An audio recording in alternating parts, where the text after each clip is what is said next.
Welcome learner, मैं हूँ शिवाजी देवनाथ।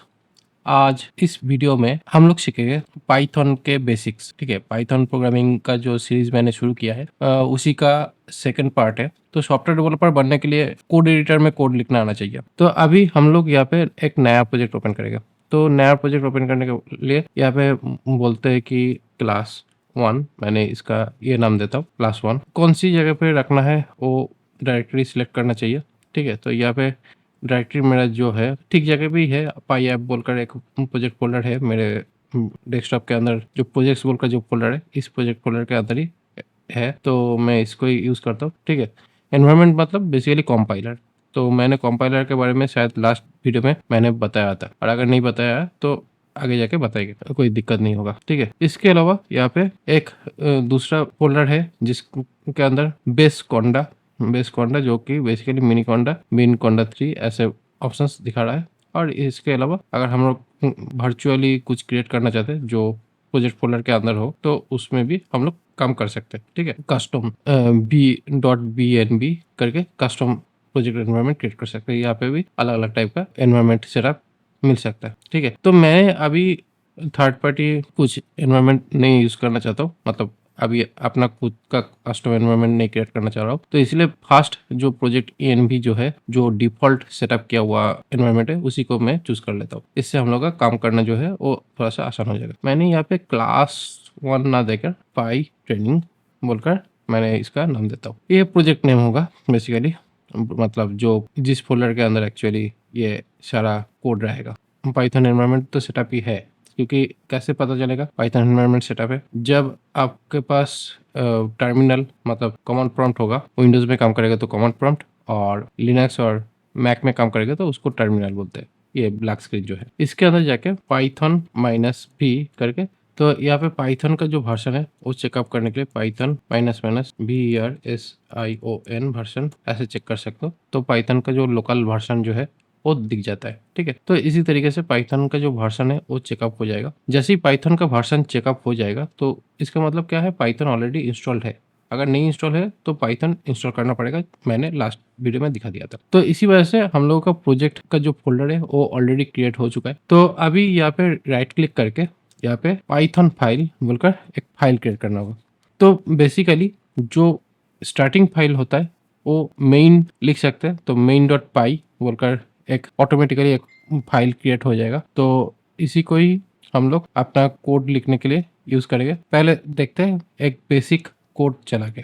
तो पहले टेस्ट करना है, तो प्रिंट करके यहाँ पे हेलो वर्ल्ड जो लिखा हुआ है, सिंपल सा चीज़ है, इसको यहाँ पे सेट करते हैं। डेफिनेटली यहाँ पे पाइथन कॉन्फ़िगर इंटरप्रेटर कॉन्फ़िगर करने बोल रहा है कि बेसिकली पाइथन का कौन सा इंटरप्रेटर को हम लोग यूज़ करने वाले हैं। तो यहाँ पे इसको यूज़ करते हैं। ठीक है, क्योंकि मिनिकोंडा जो थ्री जो ऑप्शंस दिखा रहा था उसी को चूज कर लेते हैं कि हम लोगों का जो कोड है उस कोड को प्रॉपरली रन हो। ठीक है, तो ये हो जाने के बाद फिर यहाँ पे रन ये ऑप्शंस देते हैं। तो यहाँ पे क्या हुआ, जो हेलो वर्ल्ड लिखा हुआ है वो यहाँ पे रन हो गया है। ये बेसिकली कैसे हुआ, क्योंकि ये जो पाइथन एनवायरनमेंट जो एक्चुअली मैंने चूज किया था उसी में जो पाइथन सिंटैक्स मतलब पाइथन का जो एग्जीक्यूटिव फाइल है उसी फाइल के थ्रू एक्चुअली ये जो फाइल है, हम लोगों का जो फाइल जिस पर्टिकुलर फोल्डर में है उसको रन किया, जिसके वजह से ये आउटपुट आया। इसको एक दूसरे तरीके से भी इसको रन कर सकते। अगर यहाँ पे ये अगर नहीं क्रिएट करते, मतलब इसको अगर नहीं क्लिक करते, तो यहाँ पे एक टर्मिनल बोलकर एक ऑप्शन मिल सकता है, जिसको क्लिक करने के बाद ये टर्मिनल वाला सेक्शन यहाँ पे जस्ट पाइथन करके main.py कर देना, तो आउटपुट दिख जाएगा। ये बहुत ही सिंपल से प्रोसेस है। ठीक है, तो ऐसे दो तरीके से कर सकते हैं। इससे क्या होता है, यहाँ पे अगर क्लिक करते हैं तो ये डायरेक्टली रन करता है, और यहाँ पे अगर हम लोग रन करते हैं तो यहाँ पे डायरेक्टली जो कोड लिख रहे हैं यहाँ पे भी रन करता है। दोनों जगह पे ही हम लोगों का अभी ये कंसोल में आउटपुट दिखेगा। ठीक है, और कंसोल मतलब बेसिकली यहाँ पे ब्लैक स्क्रीन में आउटपुट आता है। तो मेनली क्या होता है, जब हम लोग किसी भी नेटिव एप्लीकेशन बिल्ड करते, मतलब जैसे C++, जावा, पाइथन, PHP, Node.js का अगर काम करते, तो ऐसे बहुत सारा जो प्लेटफॉर्म लेवल का जब कोडिंग करते, प्लेटफॉर्म लेवल मतलब जो बेसिकली सर्वर साइड में या सिस्टम में जो एग्जीक्यूट करेगा उस तरह का कोड अगर हम लोग लिखना चाहते हैं, तो डेफिनेटली हम लोगों का उसका जो आउटपुट होता है जनरल आउटपुट, वो ब्लैक स्क्रीन में आता है, कंसोल में आता है। ठीक है? तो इसका मतलब क्या है, आप सिस्टम लेवल एप्लीकेशन बना रहे हो और इसी सिस्टम लेवल एप्लीकेशंस की वजह से ही आप ज़्यादा से ज़्यादा प्लेटफ़ॉर्म को कवर कर पाते हो। क्योंकि इस सिस्टम लेवल एप्लीकेशंस का जो कोड जब टर्मिनल में ये चलता है, उसके बाद ही जाके आप इसको ज़्यादा स्प्रेड कर पाते हो। मतलब इसका बहुत सारा लाइब्रेरी बनता है, आगे चल के जानोगे। तो जो भी लाइब्रेरीज़ होता है, जो भी पैकेज होता है या मॉड्यूल्स होता है, वो सारा चीज़ें एक्चुअली कहीं न कहीं हम लोग को हेल्प करता है मल्टीपल टाइप्स का एप्लीकेशन बनाने का। हो सकता है हम लोग डेस्कटॉप एप्लीकेशन बनाएँ आगे जाके, हो सकता है कि वेब एप्लीकेशन बनाएँ आगे जाके, हो सकता है एआई बेस्ड कोई एप्लीकेशन बनाएँ, बहुत कुछ कर सकते हैं। लेकिन उसके लिए हम लोगों को जो कोड लिखने का जो तरीका है, वो कुछ इस तरीके से स्टार्ट करना चाहिए। और मैं इसको क्यों रेफ़र कर रहा हूँ, क्योंकि बहुत सारे न्यूकमर है, जो लोग पाइथन सीखते हैं लेकिन जुपिटर नोटबुक जो है, उसके अंदर कोड करते हैं। तो मैं उसको रिकमेंड नहीं करूँगा। क्योंकि अगर आपको सॉफ्टवेयर डेवलपर बनना है तो डेफिनेटली आप इस तरह का कोड एडिटर यूज़ करो और आपका जो आउटपुट होगा वो इस तरीके से कंसोल में दिखाओ। क्योंकि मैं आपको रिकमेंड करूँगा कि आप डेवलपर बनो, ना कि आप पाइथन कोडर बन गया लेकिन आप कुछ बना नहीं पाया। क्योंकि मेरा जो ट्रेनिंग है, मेरा ट्रेनिंग अगर फॉलो करोगे तो आप अपना जो ट्रेनिंग मॉड्यूल है इसको ख़त्म करते-करते आपको कुछ ना कुछ सॉफ्टवेयर डेवलपमेंट बनाने का जो एक्सपीरियंस है, जो स्किल है वो आ जाएगा। तो इसीलिए आप लोग एक ही चीज़ के ऊपर ध्यान दो कि आपको कुछ काम करना है और कैसे करना है, उसके लिए प्रॉपर प्रोसेस में जाओ। नोटबुक प्लस प्लस में काम करोगे या जुपिटर नोटबुक में काम करोगे तो उसमें जाके आपको पाइथन का कोड लिखने का जो पर्पस है वो मीट कर जाएगा।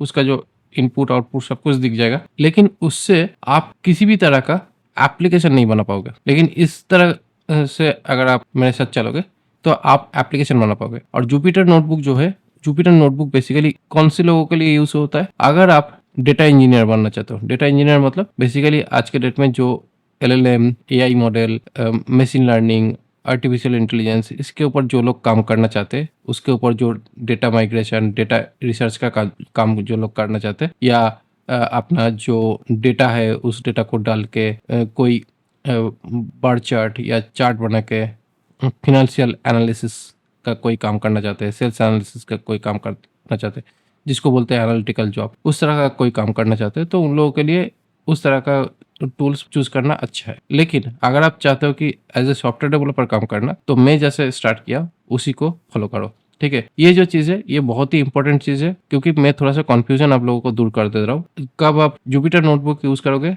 कब आप ये पाइचम जो कोड एडिटर है यूज़ करोगे, क्योंकि दोनों का पर्पस अलग है और दोनों का जो काम करने का जो तरीका है ये थोड़ा सा अलग है। लेकिन कोड बेस जो है वो सेम है, पाइथन लैंग्वेज। ठीक है, तो यहाँ पे भी हम लोग पाइथन लैंग्वेज यूज़ किया। तो बेसिकली जैसे ही हम लोग सॉफ्टवेयर डेवलपमेंट स्टार्ट करते हैं, तो सॉफ्टवेयर डेवलपमेंट को स्टार्ट करने के लिए हम लोगों को हमेशा ये चीज़ दिमाग पे रखना चाहिए कि हम लोगों को सॉफ्टवेयर डेवलपमेंट करने के लिए कुछ फंडामेंटल्स होता है। पहला फंडामेंटल्स यही है कि वेरिएबल इस होना चाहिए। ठीक है, क्योंकि अगर वेरिएबल्स नहीं होगा तो डेफिनेटली कभी भी कोड नहीं लिख पाओगे। वेरिएबल्स के बाद होता है क्या, वेरिएबल्स के साथ ही साथ वेरिएबल डेटा टाइप्स होता है। लेकिन पाइथन में कोई भी डेटा टाइप्स लिखने की जरूरत नहीं पड़ता है। बट अभी के डेट में पाइथन में डेटा टाइप्स भी सपोर्ट करता है, तो ये भी हम लोग देखेंगे। लेकिन पाइथन का बाय डिफॉल्ट कोई डेटा टाइप्स डिफाइन करने की जरूरत नहीं पड़ता है। उसके बाद आता है conditions. Conditions basically logical functionalities जो है वो बेसिकली हम लोग यूज करते हैं। तो कंडीशंस बहुत ही ज़्यादा इंपॉर्टेंट होता है, क्योंकि जहाँ पे इफ एल्स कंडीशंस जो होता है, मतलब कहीं ना कहीं कुछ रीजन लगाना पड़ता है, कुछ इफ एल्स की कंडीशंस लगाने की जरूरत पड़ता है, तो जाके हम लोग ये कंडीशंस वाला जो प्रोसेस है उसको यूज करते हैं। उसके बाद लूप्स बेसिकली क्या करता है, जब भी हम लोग किसी भी तरह का एप्लीकेशन बिल्ड करते, तो एप्लीकेशन बिल्ड करने के टाइम पे डेफिनेटली हम लोगों को एक चीज के ऊपर ध्यान देना पड़ता है कि जब भी हम लोग कोई भी काम करते हैं उसको रिपीटेटिव टास्क हो, जिसके अंदर थोड़ा सा कुछ चेंजेस आता है, लेकिन जितने भी चेंजेस आए उसको थोड़ा सा मॉनिटर करके आगे की जो काम है वो खुद ब खुद अपडेट हो जाए, तो उसके लिए हम लोग लूप्स यूज करते हैं। ठीक है, तो ये हो गया लूप्स। उसके बाद आता है फंक्शंस बहुत ही ज्यादा इंपॉर्टेंट चीज है, जहाँ पे फंक्शंस मेनली क्या करता है, फंक्शंस में हम लोग काफी सारे जो कोड लिखते हैं उसको एक फंक्शंस के अंदर रखते हैं, और फंक्शंस को हम लोग कभी भी यूज कर सकते हैं जहाँ पे सिर्फ एक सिंगल नेम होता है, उसके अंदर हम लोग कुछ पैरामीटर्स डाल के अपना जो काम है उसको जल्दी जल्दी हम लोग उसका आउटपुट निकल लाते हैं। उसके बाद आते हैं क्लासेस।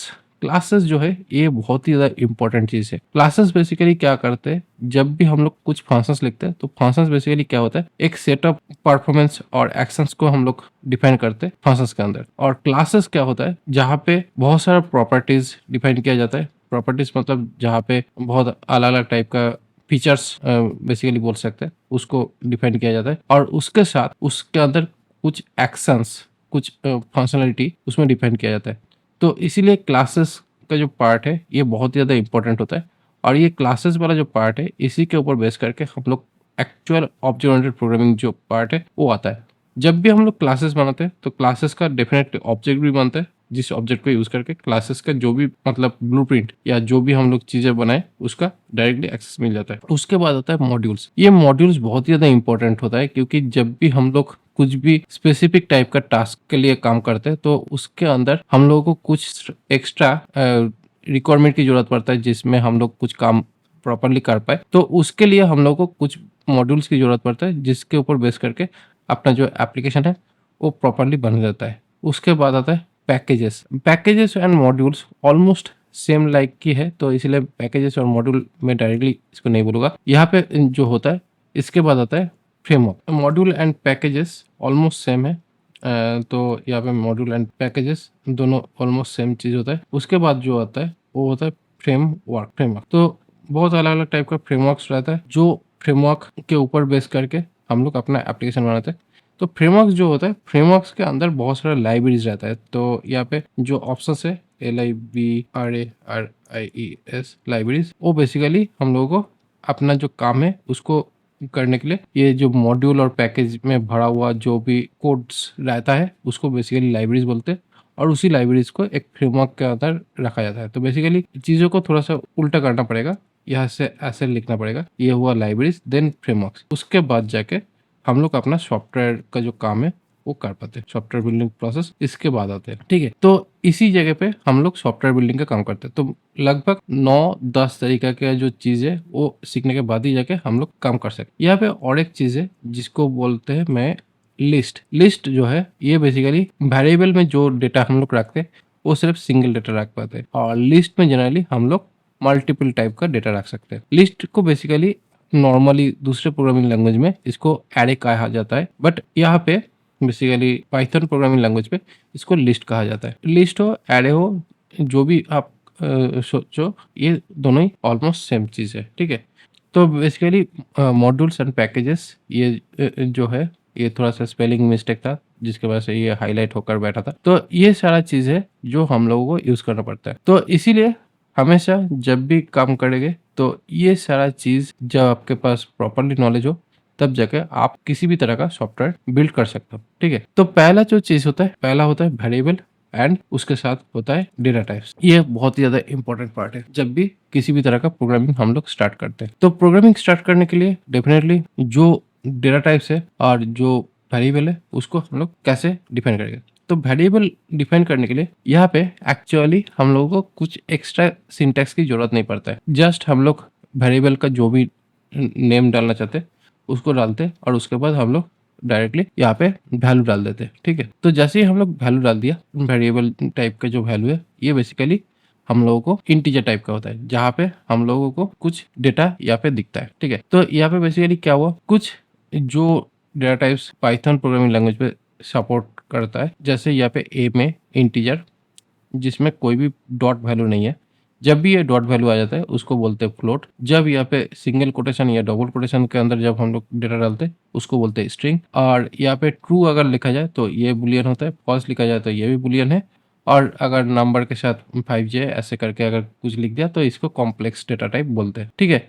यही थोड़ा बहुत डेटा टाइप्स है। इसके अलावा कुछ कस्टम डेटा टाइप्स हो सकता है, बट वो डेटा टाइप्स जो होता है मोस्टली आपको दिख जाता है कि जब आप क्लास बनाते हो उस क्लास का जो ऑब्जेक्ट होता है वो भी एक टाइप का डेटा टाइप होता है, जिसको बोलते हैं user defined data type. Okay, तो ये बेसिकली दो टाइप का डेटा टाइप्स है। और जैसे ही आप इसको देखना चाहोगे कि आपका ये डेटा कैसे आ रहा है तो आप इसको चेक कर सकते हो। तो बेसिकली टाइप बोलकर एक फंक्शन होता है जिसके अंदर आप फंक्शन जो है उसको डालना है और उसके बाद ये डेटा टाइप जो है उसको यहाँ पे दिखा सकते हो। इसके बाद यहाँ पे क्या करना है, जस्ट यहाँ पे मैं ऐसे ही मैं कोड करूँगा, क्योंकि यहाँ पे जो टर्मिनल वाला जो ऑप्शन है, टर्मिनल में जाके हमेशा ऐसे कोड लिखना, ठीक है। तो इससे क्या होगा, समझने में आसान होता है और ये जो हम लोगों को आउटपुट मिलता है ये भी अच्छे तरीके से समझ आता है, ठीक है।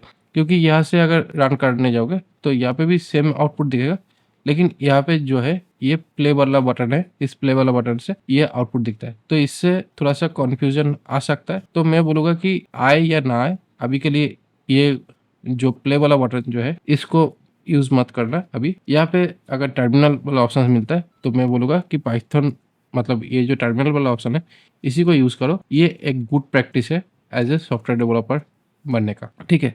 तो इस तरीके से पहले हम लोग जो प्रोसेस है, इस पहला प्रोसेस में हम लोग दिखा कि कैसे हम लोग वेरिएबल का जो डेटा टाइप्स है वो कैसे डिफाइन किया। तो अभी के लिए जितने भी डेटा टाइप्स है वो सारा डेटा टाइप्स एक बार देख लेते हैं, ठीक है। जैसे ही हम लोगों को ये कंसोल में जाके पाइथन स्पेस main.py ये फाइल का नाम दिया, उसके बाद सारे के सारे जो भी डेटा टाइप्स है और उसके वैल्यू है वो डायरेक्टली हम लोग को दिख गया है, ठीक है। तो इसी तरीके से हम लोग सारा डेटा टाइप्स और डेटा वैल्यू हम लोग को दिख जाता है जब भी हम लोग की जरूरत पड़ जाती है, ठीक है। तो ये हमेशा याद रखना कि कैसे ये काम करता है, ओके। जैसे ये हो गया है, अभी ये हो जाने के बाद तुरंत अभी आपको क्या करना चाहिए, जस्ट आपको एक ही काम करना है कि ये आपका पहला जो पार्ट है ये आपका कंप्लीट हो गया है। तो कंप्लीट हो जाने के बाद इसको कमेंट आउट करके रखो।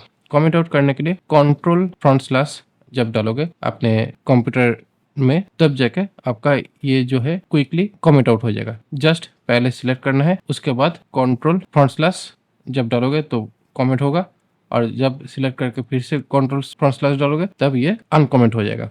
तो कमेंट अनकमेंट करने का जो की है वो है CTRL प्लस फ्रंट स्लैश। ये है actually comment and D comment का की। कमेंट और डी कमेंट का जो की है ये दोनों से यूज कर सकते हैं, ठीक है। मतलब यही से एक्चुअली इस चीज को यूज करके कर सकते हो, ठीक है। तो इसके बाद पहला जो चीज हम लोग पढ़े वो क्या था, variable and data types, okay. तो यहाँ पे हम लोग यहाँ पे लिख देते हैं क्या सीखे। पहला पार्ट में हम लोग सीखे variable and data types, okay. तो वेरिएबल एंड डेटा टाइप्स ये पहले पार्ट था जो हम लोग देख लिए हैं। उसके बाद हम लोगों को नेक्स्ट जो पार्ट है वो हम लोग सीखेंगे लिस्ट, ठीक है। तो यहाँ पे जो लिस्ट है, लिस्ट का भी बहुत अलग अलग टाइप है, list, dictionary, tuple and set. ये सारा ही सेम चीज है, सिर्फ लिखने का जो तरीका है थोड़ा सा अलग होता है। तो लिस्ट जो है, लिस्ट में बेसिकली यहाँ पे मैं करता हूँ क्या, नेम्स बोलकर यहाँ पे नेम्स डालता हूँ। तो यहाँ पे जब नेम्स डालता हूँ तो नेम्स को अगर सारा नेम्स प्रिंट करना है तो यहाँ पे नेम्स को प्रिंट करने के लिए यही सेम चीज जब हम लोग यूज करते हैं तो यहाँ पे सिंगल कोट या डबल कोट, मैंने हमेशा बोल रहा हूँ सिंगल कोट या डबल कोट। यहाँ पे मैं सिंगल कोट भी बीच पे रख के दिखा देता हूँ, क्योंकि यहाँ पे सिंगल कोट या डबल कोट हम लोग यूज कर सकते हैं पाइथन लैंग्वेज में। जैसे ही हम लोग इसको यूज करेंगे और उसके बाद जब इसको कॉमन लाइन पे चलाएंगे तो हम लोग को जो आउटपुट है वो दिख जाएगा।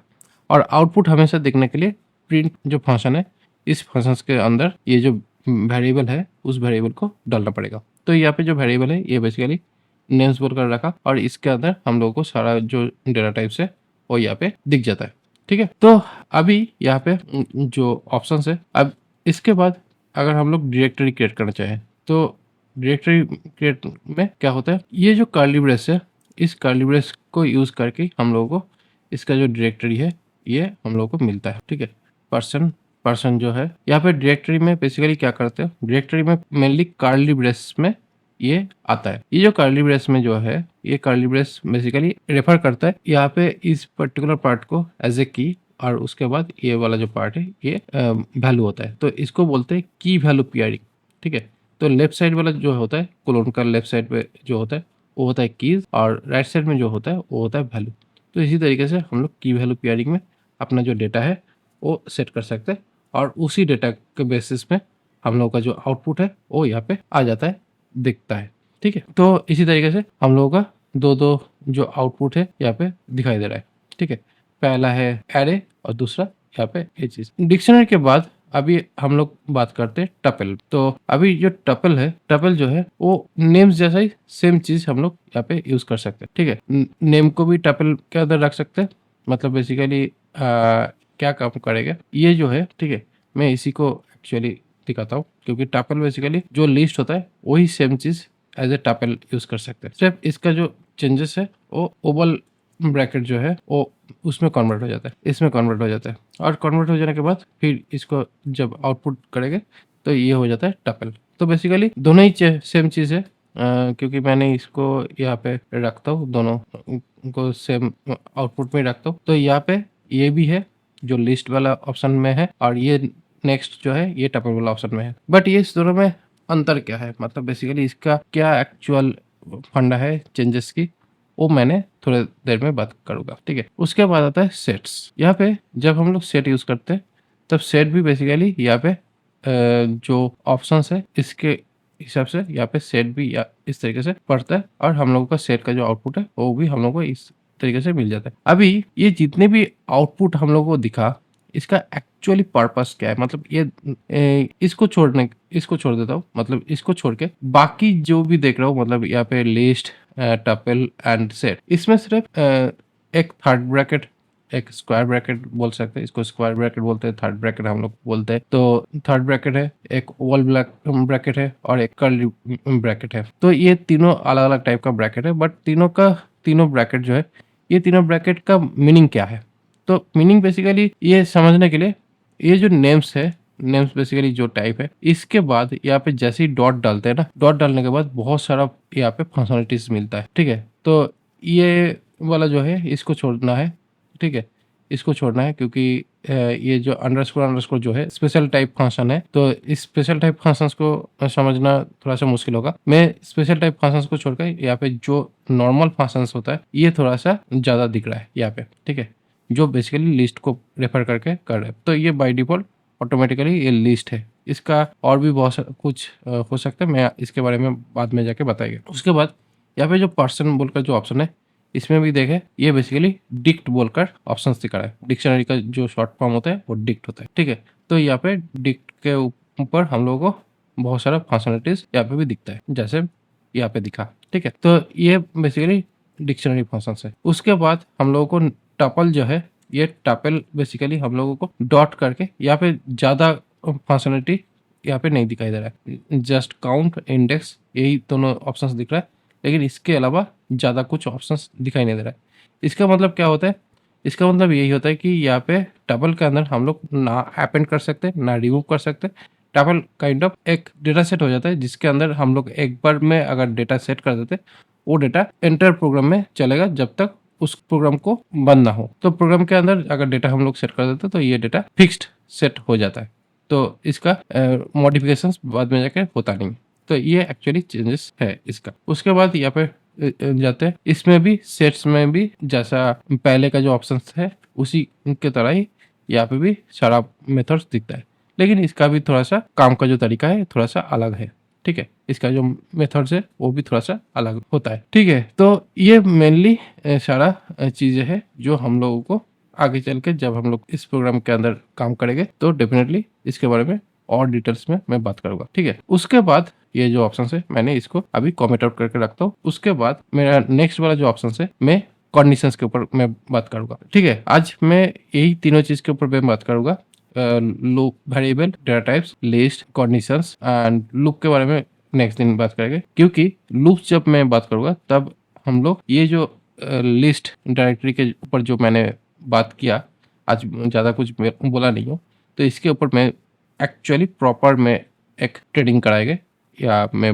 बताएंगे कि कैसे ये लिस्ट वाला जो ऑप्शन है, लिस्ट, डिक्ट और टपल, सेट, ये जो ऑप्शन है ये कैसे काम करता है, ये सारे इसके बारे में मैं बात करूँगा, ठीक है। तो अभी मेरा कंडीशंस के बारे में बात करता हूँ। कंडीशंस में बेसिकली क्या होता है, कंडीशंस के लिए कंडीशनल जो सिंटैक्स होता है इफ और एल्सी होता है, ठीक है। पाइथन में ज़्यादा कुछ कॉम्प्लिकेशंस नहीं है, तो इसलिए हम लोग जब भी कोई भी डेटा वैल्यू हम लोग डिफाइन करते हैं तो यहाँ पे डिफाइन कुछ ऐसे कर रहे हैं कि हम लोगों को पास वॉलेट में 10 रुपीज़ है, तो बेसिकली कहीं पे जाने के लिए एक फेयर चार्ज कर रहे हैं, ठीक है। फेयर हो सकता है 10 रुपीज़। तो अभी हम लोग को चेक करना है कि फेयर अगर 10 रुपये से ज़्यादा हो तो हाई फेयर बोल सकते हैं, और अगर कुछ नहीं हो, इक्वल हो, एलसीफ जिसको बोलते हैं इक्वल, तो इसको बोलते हैं मीडियम फेयर और लो फेयर। इस तरीके से हम लोग एक कंडीशन सेट कर सकते हैं। तो यहाँ पे बेसिकली क्या हुआ, एक यहाँ से फेयर का जो कैलकुलेशन है ये चेक किया, ये फेयर 10 के अगर ऊपर हो तो हाई फेयर हो जाएगा, अगर 10 ही हो तो ये मीडियम फेयर होगा, और अगर 10 से कम हो तो ये लो फेयर होगा। जस्ट यही, मतलब ज़्यादा कुछ कॉम्प्लिकेटेड नहीं है। तो अभी इसको रन करना है, तो रन करने के लिए मैंने क्या बोला था, यहाँ से नहीं, यहाँ से टर्मिनल को ओपन करना है, और टर्मिनल को ओपन करते हैं, करने के बाद फिर पाइथन डॉट मेन डॉट पाई ऐसे करके इसका आउटपुट देख लेना। अभी यहाँ पे मैंने इसको एक करके सेव करता हूँ, जैसे ही सेव करके फिर आप किया तो ये हुआ हाई फेयर, और 9 किया तो ये हो जाएगा लो फेयर। तो जस्ट यही है प्रोसेस। इसके अलावा भी बहुत अलग अलग टाइप का ये ऑप्शंस यहाँ पे दिखा सकते थे, जैसे कि यहाँ पे जो मीडियम फेयर है, मान लो कि यहाँ पे हाई फेयर अगर बोला जाए तो यहाँ पे 20 कर देते, 20 तक हाई फेयर होगा। बट मीडियम फेयर कैसा होगा, मीडियम फेयर बोल सकते हैं कि अगर ये 10 के ऊपर और 20 के अंदर अगर होगा फेयर तो इसको बोल सकते हैं कि ये हाई फेयर, मतलब सॉरी मीडियम फेयर, और इसके नीचे अगर हो तो ये हो जाएगा लो फेयर। ठीक है, तो एक बार देख लेते हैं। ये तो लो फेयर ब्रैकेट में चला गया, लेकिन मैंने यहाँ पे 18 कर दिया, तो अभी देखते हैं क्या करते। ये मीडियम फेयर में आया, अगर ये 10 में करता हूँ तो क्या करते, ये भी मीडियम फेयर, 20 तक मीडियम फेयर में ही आएगा, और जैसे ही मैंने इसको 21 कर दूंगा तब जाके ये हो जाएगा हाई फेयर। ठीक है, ओके। तो यही है बेसिकली कंडीशन वाला प्रोसेस। और इसके अलावा और एक ऑप्शन होता है, अगर हम लोगों को ये जो आउटपुट है, ये आउटपुट को एक सिंपल आउट बोलकर एक फाइल के अंदर डालना है, और उसके बाद सिंगल लाइन कमेंट में अगर डालना है तो जाके हम लोग ये भी ऑप्शंस यूज कर सकते हैं, जहाँ पे हम लोग क्या कर सकते हैं, पहले हम लोगों को ट्रू, मतलब अगर 21 जो है उसके ऊपर अगर हो तो उसको हम लोग बोलेंगे कि हाई फेयर, और उसके नीचे अगर जो होगा उसको हम लोग बोलेंगे लो फेयर। तो बेसिकली पहले हम लोग का जो वैल्यू होगा उसको, ट्रू वाला जो वैल्यू होगा उसको पहले लिखना है, उसके बाद बीच में इफ से लेकर कंडीशंस डालना पड़ेगा, उसके बाद एल्स वाला कंडीशंस में हम लोग का लो फेयर रखना होगा, उसके बाद जाके हम लोग यहाँ पे आउटपुट डालते हैं। इस पर्टिकुलर प्रोसेस को kind of single line conditions बोल सकते हैं, बट यहाँ पे ये सिंगल लाइन में हम लोग इस तरह का कंडीशंस सेट कर सकते हैं। ठीक है, यहाँ पे जो लोग ऑलरेडी पाइथन या C++ जावा के ऊपर जो लोग प्रोग्राम ऑलरेडी कर चुके हैं, उन लोगों को बोल दो कि यहाँ पे स्विच केस वाला जो कंडीशन वाला जो पार्ट है, स्विच केस का जो लॉजिकल जो पार्ट है वो यहाँ पे काम नहीं करता है। तो इसीलिए पाइथन में यही ऑप्शन है जो हम लोग यहाँ पे अभी देखे। ठीक है, तो कंडीशंस में यही 2 कंडीशंस यूज होता है, इफ एल्स जैसे यहाँ पे है, और इसके हिसाब से यहाँ पे हम लोगों का जो आउटपुट है वो मिलता है। और यहाँ पे और एक चीज हमेशा देखना चाहिए, जब भी हम लोग ये कोलन वाला जो साइन यूज करते हैं, ये बेसिकली एक लाइन ब्रेक का ऑप्शन समझाता है, और जैसे ही ये लाइन ब्रेक का ऑप्शन होता है उसके बाद दूसरा जो लाइन में हम लोग जो कोड लिखते हैं वो थोड़ा सा इंडेंटेशन डाल के यहाँ पे कोड लिखते हैं जहाँ पे स्पेस होता है, क्योंकि इस तरह का अगर स्पेस देकर अगर कोड लिखेंगे तो डेफिनेटली ये कोड प्रॉपरली यहाँ पे दिख पाएगा। तो यही है आज का पूरा ट्यूटोरियल। अगर आप लोगों को अच्छा लगता है मेरा ट्यूटोरियल सीरीज तो डेफिनेटली आप लोग लाइक करो, मेरा वीडियो को शेयर करो आप लोगों के दोस्तों के साथ, जो लोग आप पढ़ाई कर रहे हो या सॉफ्टवेयर कोडिंग सीखना चाह रहे हो उन लोगों के साथ शेयर करो। और मेरा एक लाइव क्लास शुरू होने वाला है जहाँ पे आप लोग चाहो तो एनरोल कर सकते हो। ठीक है, और अगर नए हो मेरे इस चैनल पे डेफिनेटली सब्सक्राइब कर लो, क्योंकि ऐसे ही बहुत लर्निंग वीडियोस मैं देने वाला हूँ आगे जाके। और डेफिनेटली लाइक, शेयर और कमेंट करके अपना जो कोई कन्फ्यूजन हो, डाउट हो तो पूछ सकते हो। ठीक है, तो मैं उसके हिसाब से डाउट क्लियर कर दूंगा अगले वीडियो में, अगर कुछ क्वेश्चंस आए तो डाउट क्लियरिंग्स का। ठीक है, तो आज के लिए इतना ही तक, मिलते हैं नेक्स्ट वीडियो में।